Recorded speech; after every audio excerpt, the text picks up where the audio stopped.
Do better. Be better. Welcome back to the Spitfire podcast, Take Flight. We're your hosts, Shaz and Mozo, inbound implementers and social media expert at Spitfire Inbound.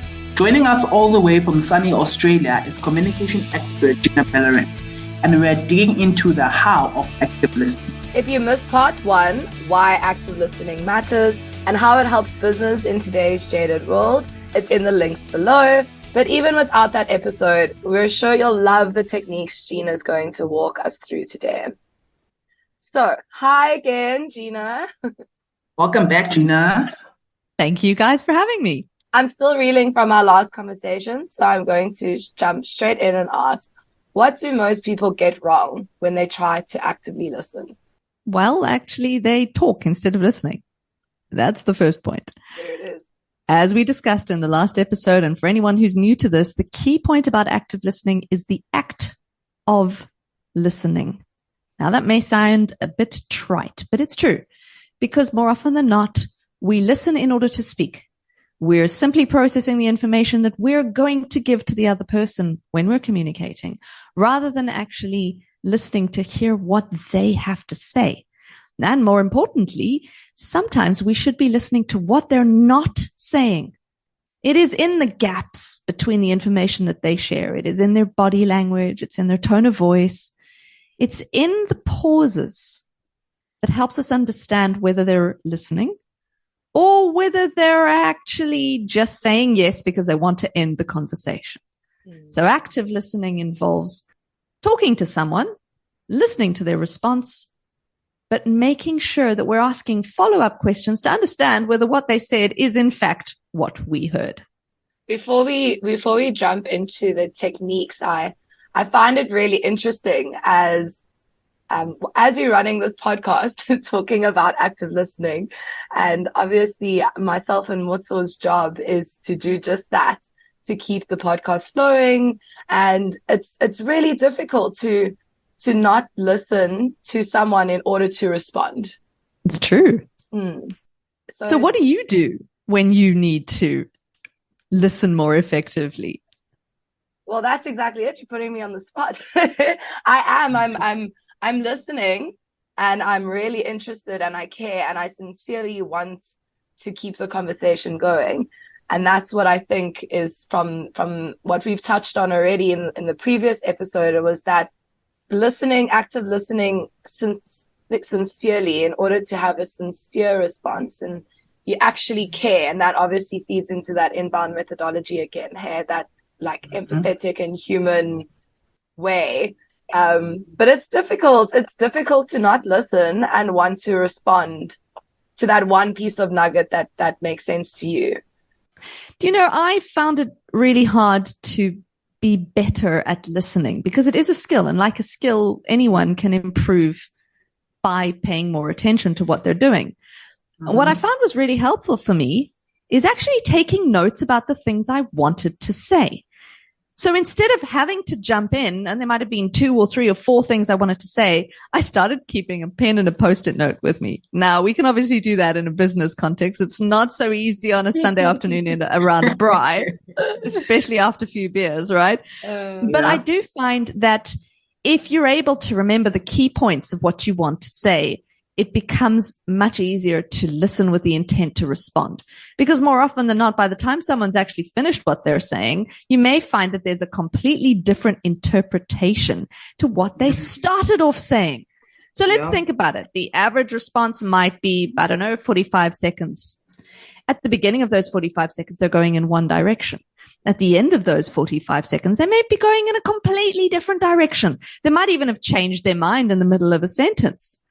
If you were already trying to respond, you might be responding to the thing they said in the first 15 seconds and not responding to the thing they said in the last 15 seconds. Well, that spells disaster, doesn't it? It simply means that you're not actually listening to what they're saying all the way through. So that, in a nutshell, is a good reason to actually wait for the pause. Now, I'm going to throw this question back to you. And Motso, I'm really curious. Have you ever found a situation where you're talking to someone and actually you're interrupting each other so much that you completely forget what you said at the beginning of the conversation? It does happen. And especially when you're feeling agitated or when you want to get your point across. And that doesn't help at all, because if you're not actually listening to solve the problem, you're just listening to respond. As much as you might think that you want to solve for the problem, but you're not listening to what the other person is saying. So I've been in that situation before, but through this conversation, I feel like it's so valuable to actually listen to what the other person is saying and not just quickly respond, because you might be missing some key insights in terms of what they want or what they're trying to communicate to you. You have articulated that so beautifully. Thank you very much indeed. I think there is another point there that we could be thinking about with active listening, and that is, do we give each other the grace and the courtesy to allow a pause? Now, we know that we like talking over each other and we always have a lot to say, right? It's a cultural thing. I know as a South African, I used to do that all the time. But sometimes you have to. You feel that if you don't respond, that someone else will jump in and they'll steal your point, or the conversation will run off in a direction and you don't get a chance to input. I think there is almost a contract that we need to make with people when we're really trying to listen effectively. And that is to say to them, maybe explicitly or implicitly, hey, listen, we're having a serious conversation. Can you please let me finish what I wanted to say first before you respond? And often that helps us get to a situation where we can see what the real crux of the matter is. Now, the fact is that great communicators can learn how to put their point right at the beginning of the sentence. But often we're human and we're still making up our minds. And sometimes we talk in order to figure out what we're actually going to say.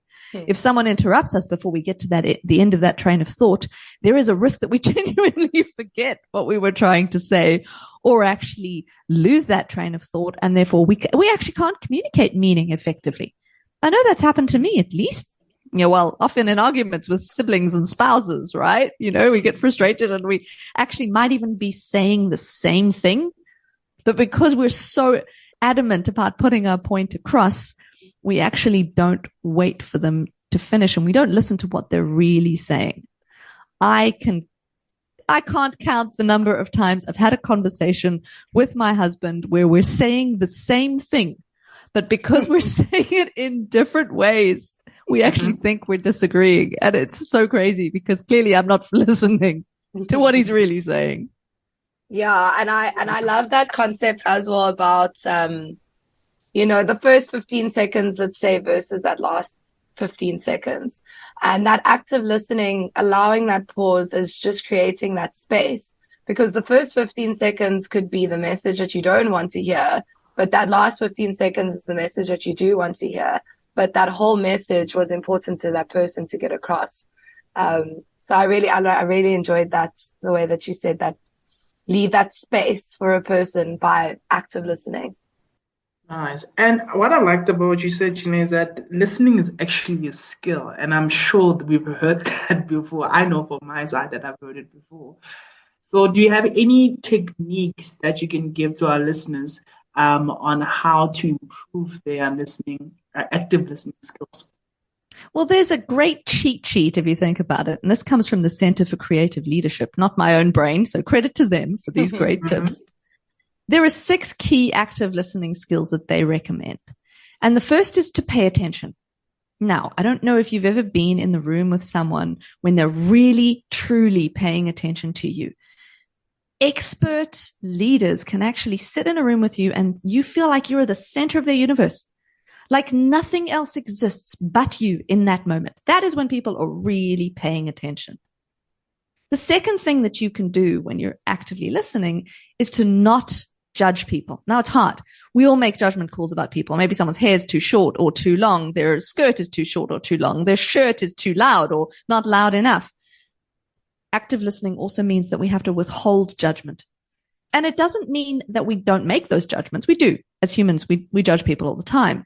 It is more about saying, oh, that's interesting. I judged that person. Let me see if I can change my opinion or just hold on that opinion and listen to who they are, to what they mean, not what they look like or how they present or express themselves. The third element is being able to reflect on what someone's saying. This is what we say when we mean listen to understand, not listen to respond. Give our brains the time to make the connections between what they're saying and what they actually mean. And give ourselves the courtesy of allowing our brains to think about things more deeply. The fourth element is to be able to clarify. This is a really underestimated skill. Unfortunately, when you're thinking about a message, there's a sender and a receiver, and the transmission is the message. Unfortunately, what often happens is there's a lot of noise in the middle of that process. Sometimes there's noise in the background. Sometimes there's noise in our own heads. And what happens is that person A says blah, blah, blah, and person B hears blah, blah, blah, blah, blah, blah, blah, blah, blah. Not the same thing at all. In order to be able to understand that, we have to ask clarifying questions. Did you mean this?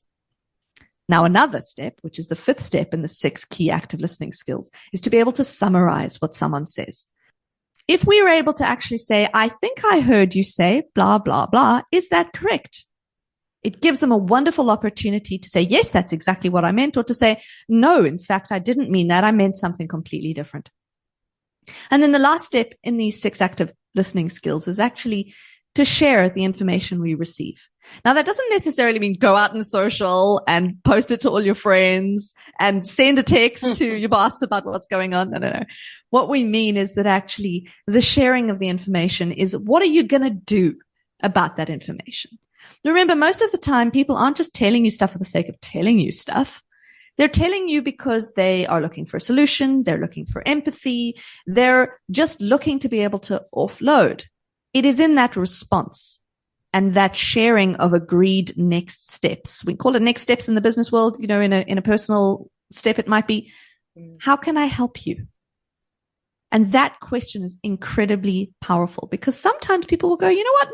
No, thank you. Just listening really helped me. And I know for a fact that one of the greatest gifts you can give to anyone is the ability to truly listen with your head, your ears, your eyes, but most importantly, your heart and your soul. So to summarize, those 6 active listening skills is pay attention, withhold judgment, reflect, clarify, summarize, and share. And I had to have a giggle when you said with the share. That doesn't mean you go blast it on your socials and let your boss know sort of thing. But it goes back to that point of where we use the HR as an example. You know, it's all good and well that you use these skills in order to hear someone's point of view, but the whole purpose of that is to solve. And that's where that sharing comes from. So, Gina, as a closing of question, if people had to remember one thing from this episode, what should it be? I think it's the importance of humanity and the importance of listening with your whole heart and your whole soul, and allowing people the time and the grace to listen and to respond. We're not all going to be great listeners, but we can all practice the skill and we can all work on it. What you'll often find is that as you become a better listener, people become better communicators around you. And the more you're able to listen, truly listen to what they're saying, the more you can start to understand who they are without judgment and without preconditions. We all make assumptions about people. And often those assumptions can color our communication skills with them. If we're able to ask questions to clarify what they really mean, and to even ask those uncomfortable questions, which we talked about in the previous episode, so make sure you listen to that, we can really start to understand ourselves and our businesses and our customers better. But if we're too afraid to ask questions, then we're never really listening. Mic drop. Amazing. Thank you, Gina, for those insights. You've given us so much to think about. You can find the links to all Gina's books in the episode description. Be sure to subscribe to our podcast to catch a bonus episode where we peek into why empathy matters in the marketing and making your business better and stronger than ever. Check out the blog post connected to this episode at spitfireinbound.com. We'd love for you to like, follow, and subscribe to our podcast, and for you to leave us a review. If you like this episode, remember to tag us on social media on the handle @Spitfire Inbound.